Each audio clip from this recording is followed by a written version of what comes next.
Hey, what's up mga kaballers? Maligayang pagbabalik sa aking channel.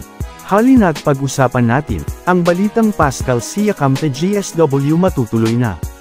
At Lakers biglang nag-top 1 sa NBA.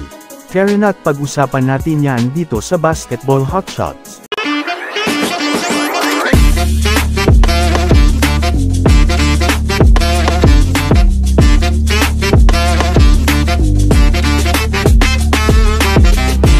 Una nga tayong ako mga kabowlers sa balita patungkol sa kupunan ng Los Angeles Lakers.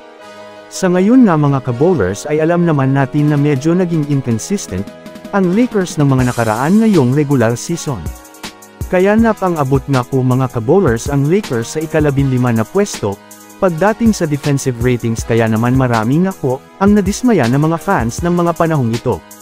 Ngunit matapos nga po ang kanilang naging huling laban sa kupunan ng Houston Rockets ay inanunsyo na nga po na umangat na naman ang Lakers ngayon sa ika-9 na pwesto sa NBA. Sa mga di nakakaalam mga kabowlers ng nakaraang season nga po, matapos ang ginawang malakihang trade ng Lakers sa kalagitnaan ng season, ay bigla nga po itong naging top 1 sa NBA pagdating sa depensa. Ito ay dahil na rin naman sa kanilang defensive player na si Jarred Vanderbilt. Kaya bagamat man nga po mga kabowlers nagkakaroon sila sa ngayon ng struggle sa team, ay maari pa rin naman nga nilang mabawi ito dahil na rin mga kabowlers sa bumalik na rin ang kanilang mga defensive player, at kung tutuusin na dagdagan pa nga po ito.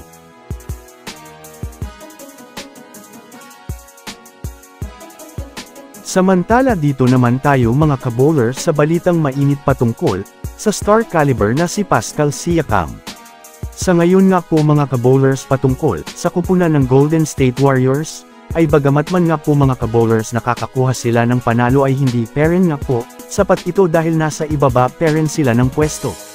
Paano ba naman kasi mga kabowlers? Para sa aking opinion, si Stephen Curry lang nga po ang nagbibigay ng mataas na numero sa Warriors.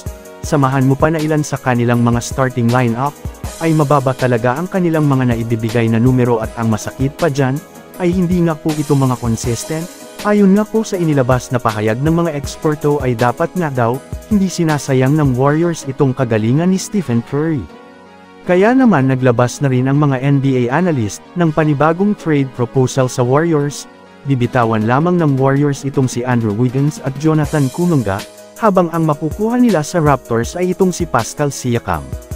Well, alam naman nga po natin mga kabowlers na maganda ang nilalaro ngayong season ni Pascal Siakam na nag-average ng 20 points per game, na kung susumadahin nga natin mga kabowlers, malaking tulong ito para kay Stephen Curry. Bukod pa dyan, masyadong flexible pa nga itong si Siakam pagdating sa opensa at depensa. Kaya masasabi nating good deal nga ito para sa kupunan ng Golden State Warriors. Maari rin nga po itong matuloy, lalo pat kailangan nilang may gawing pagbabago sa team. So that's it for today's video mga kaballers.